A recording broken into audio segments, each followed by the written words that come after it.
croeso I gyfres emosiynau Anghenfil gyda fi, Emma. Cyn I ni gwrdd ar Anghenfil heddiw, well I ni dwymo lan gyda'n gilydd. Mae Nola mynd I helpu ni I dwymo lan heddiw. Helo Nola! Rholiwch eich ysgwyddau nôl.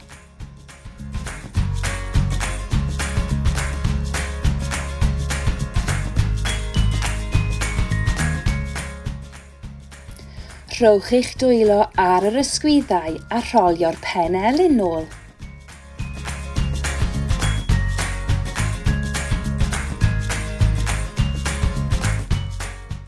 A nawr y breichiau.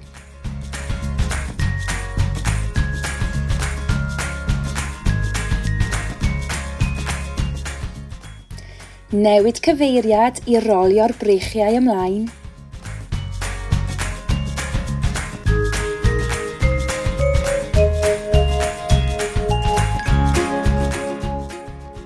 Y penelyn.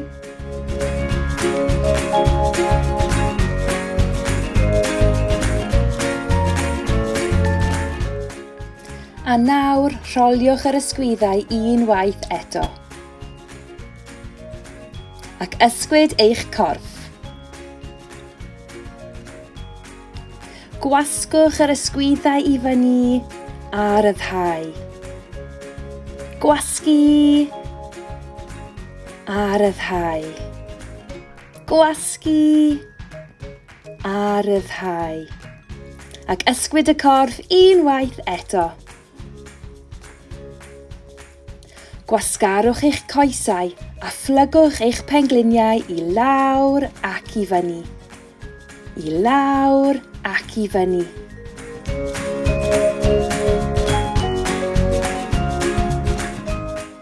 Dewch eich coesau at ei gilydd ac ymestyn I fyny ac i'r llawr. I fyny ac i'r llawr.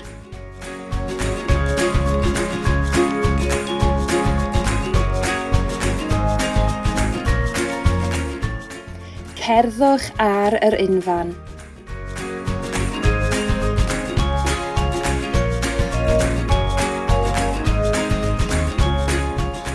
A rhedeg. A rhewi. Rhedeg. A rhewi. Rhedeg. A rhewi. Rhowch eich dwylo ar eich ochrau a chreu cylchoedd mawr.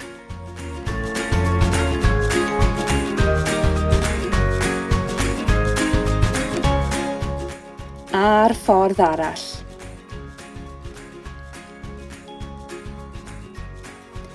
Siglwch eich breichiau nôl ac ymlaen.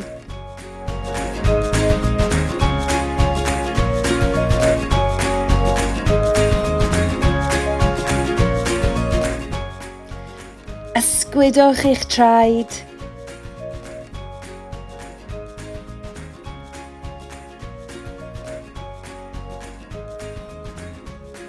Arbennig.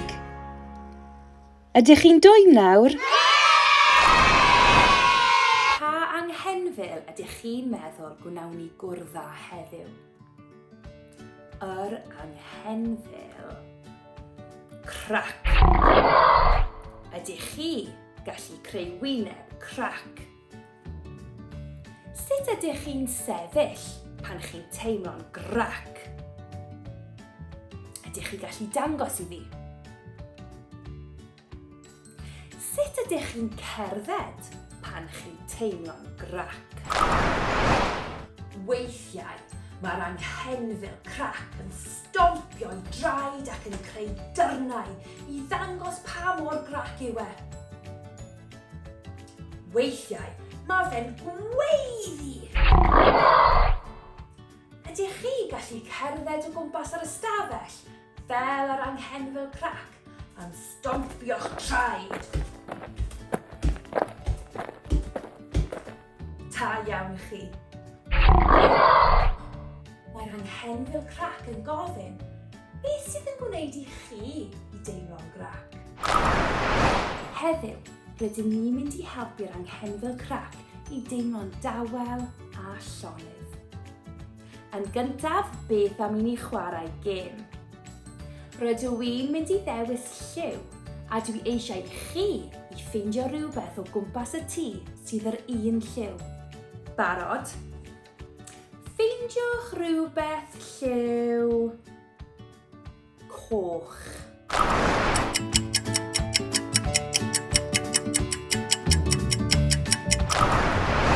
Ffeindiwch rhywbeth lliw wyrdd.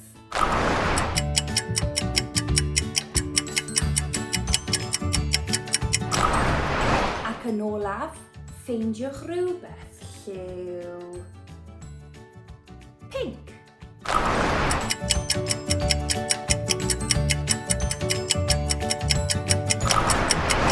Nawr dwi eisiau chi ffeindio tegan meddal fydd yn helpu'r Anghenfil Crac i deimlo'n dawel a llonydd. Pan chi'n dod nôl, gnawn ni ymestyn gyda'n gilydd. Dyma sut i ymestyn eich corff i helpu tywelu eich Anghenfil Crac. Sefyll yn dal ac yn gryf, anadlu i mewn ac allan. I mewn ac allan. Tro nesaf i chi anadlu mewn, gwasgu'r ysgwyddau i fyny yn dyn a ryddhau wrth i chi anadlu allan. Ac eto gwasgu'r ysgwyddau i fyny a ryddhau. Gwasgu mor galed â chi gallu a ryddhau. Rolio'r ysgwyddau nôl.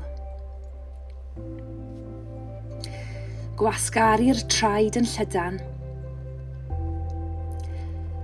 Anadlu i mewn wrth i chi ymestyn y breichiau i fyny, ac anadlu allan wrth i chi ymestyn eich breichiau i'r blaen ac i lawr.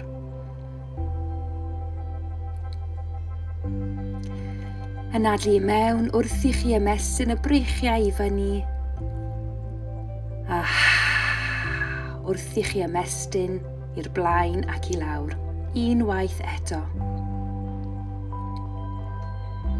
I fyny ac anadlu allan. Cerdded y dwylo ymlaen a'r traed yn ôl. Plygu'r pengliniau yn ysgafn a gan wthio'r dwylo mewn i'r llawr, gwthio'r pen ôl i fyny gyda'r pengliniau dal wedi plygu. Plygu ac ymestyn y coesau un ar y tro. A gwthio'r pen ôl i fyny unwaith eto.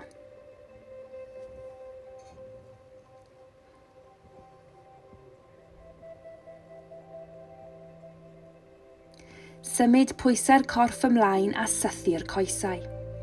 Dal y corff yma am rai eiliadau.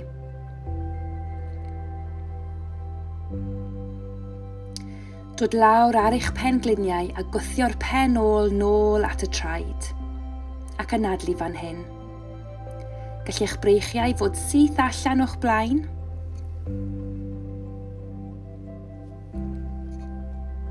neu ddod ar dwylo o dan eich talcen,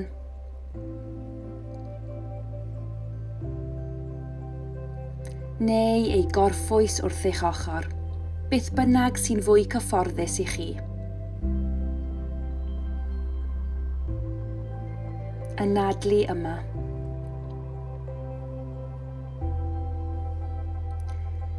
Nawr dod i orwedd ar eich cefn mewn siap seren.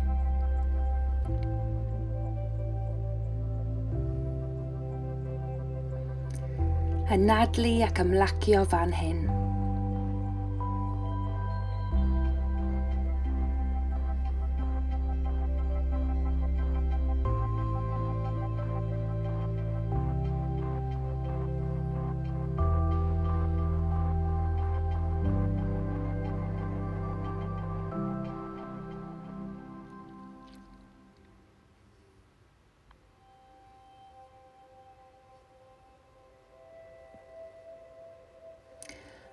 Pan chi'n barod, symud yn araf i eistedd i fyny.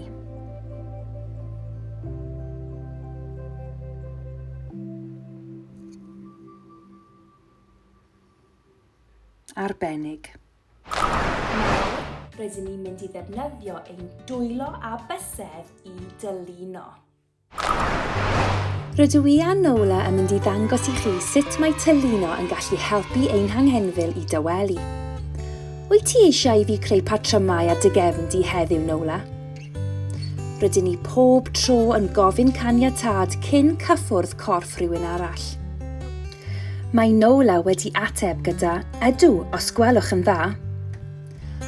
Os nad ydych chi eisiau rhywun i gyffwrdd â'ch corff chi heddiw, mae hynny yn iawn. Efallai gallwch chi dyluno eich tegan meddal yn lle. Os ydych chi eisiau tyluno heddiw, efallai gallwch chi ddefnyddio eich dwylo i greu llun eich Anghenfil ar gefn partner neu degan.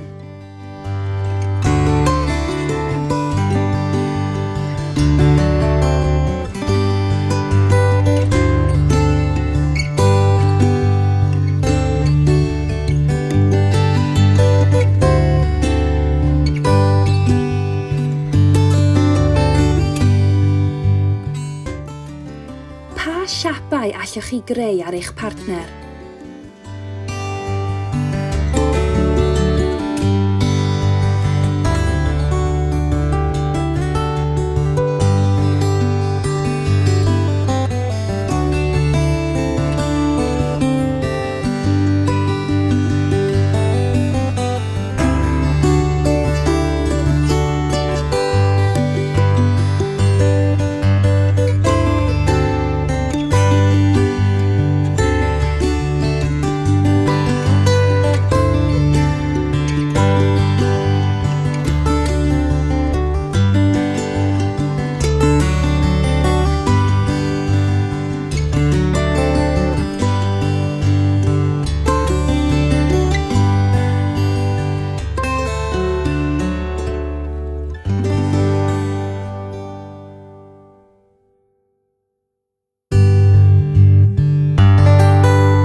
Pan chi wedi gorffen, gorffwyswch eich dwylo ar gefn eich partner.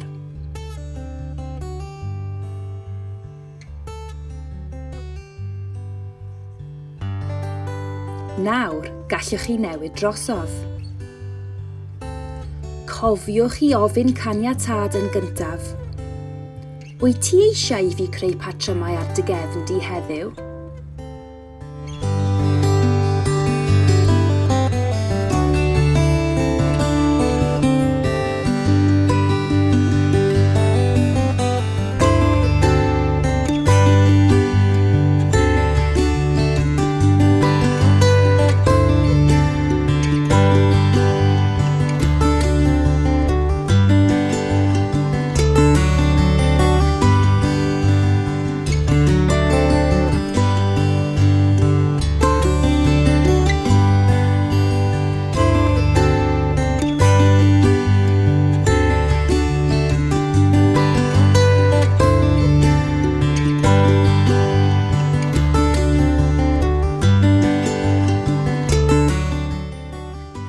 Pan chi wedi gorffen, gorffwyswch eich dwylo ar gefn eich partner.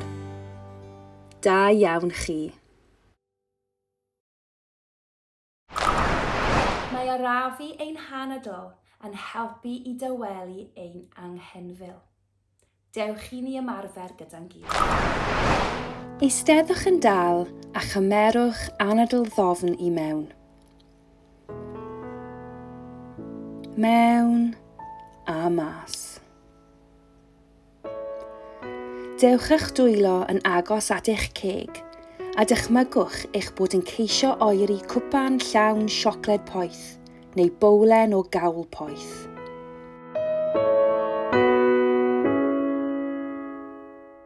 Ydych chi'n gallu teimlo'r aer oer yn dod mas o'ch ceg?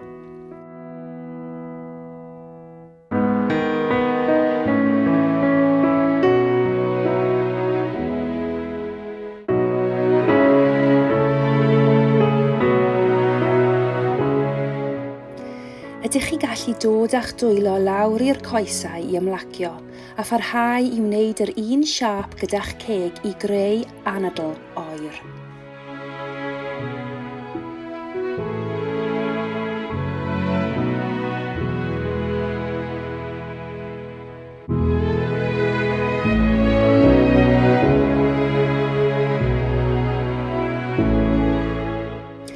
Adewch a'ch dwylo lan at eich ceg unwaith eto i ymarfer.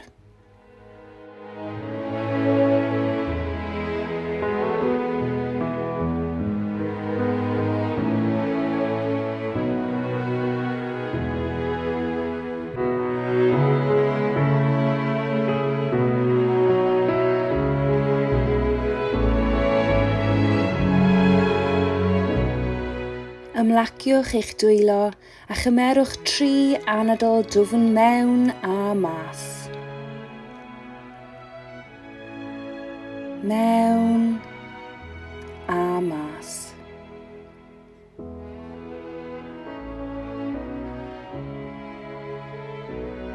Mewn a mas. Da iawn chi. Dylech chi cael tedi meddal nawr sydd yn helpu chi i deimlo'n well pan rydych chi'n grac. Os na, falle gallwch chi ddefnyddio clustog neu blanced yn lle. Rhowch gwtch i'ch tedi meddal a dywisiwch eich pŵer arbennig i'ch helpu chi i edrych ar ôl eich anghenfil grac. Pa bŵer hoffech chi ei ddewis heddiw? Tawelwch, cariad, neu bod yn feddal. Rhowch gwtch i'ch tedi ac ailadroddwch eich pŵer arbennig ar fy hôl i. Rydw i'n dawel. Rydw i'n gariadus. Rydw i'n feddal. Ac eto. Rydw i'n dawel. Rydw i'n gariadus. Rydw i'n feddal. Da iawn. Ffeindiwch rywle cyfforddus i orwedd gyda'ch teg a meddal a gwrandewch ar ein stori heddiw.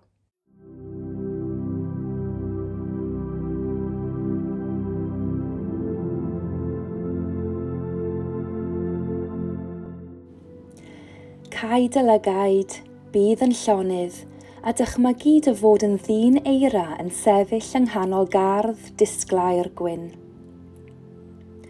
Pob man rwy ti'n edrych, mae e'n wyn ac yn llawn eira oer. Rwy ti'n ddyn eira gyda moronen fel trwyn, cerig fel llygaid, a brigau fel breichiau. Rwy ti'n gwisgo het liwgar a sgarff streipiog. Nad yw ddyn eira'n gallu symud, felly cofia i aros mor llonydd a wyt ti allu. Esgus dy fod wedi rhewi trwyddo. Does neb arall o gwmpas. Mae e'n teimlo'n neis i fod ar ben dy hunan yn yr ardd llawn eira oer. Rwyt ti'n hoffi bod yn dawel. Rwyt ti'n mwynhau bod yn llonydd. Wrth i ti sefyll yn llonydd yn yr ardd, rwyt ti'n gallu teimlo'r haul yn tywynnu lawr ar dy gorff. Teimlo'r haul yn tywynnu lawr ar dy ben a chorff rhewllyd. Teimlo dy hunan yn dechrau mynd yn feddal. Yn araf bach, rwyt ti'n dechrau toddi. Yn dechrau gyda dy ben, teimlo'r eira yn toddi a llithro i'r llawr. A nawr teimlo dy gorff yn mynd yn llai ac yn llai, yn hyfryd ac yn dwym, yn paratoi i symud unwaith eto. Wrth i bob darn o eira toddi, mae dy gorff yn troi nôl i fod yn dy gorff di. wedi ymlacio'n llawn. A nawr, symud y ddwylo a thraed, ymestyn dy gorff ac agor dy lygaid. Rydw i'n llonydd, rydw i'n llonydd.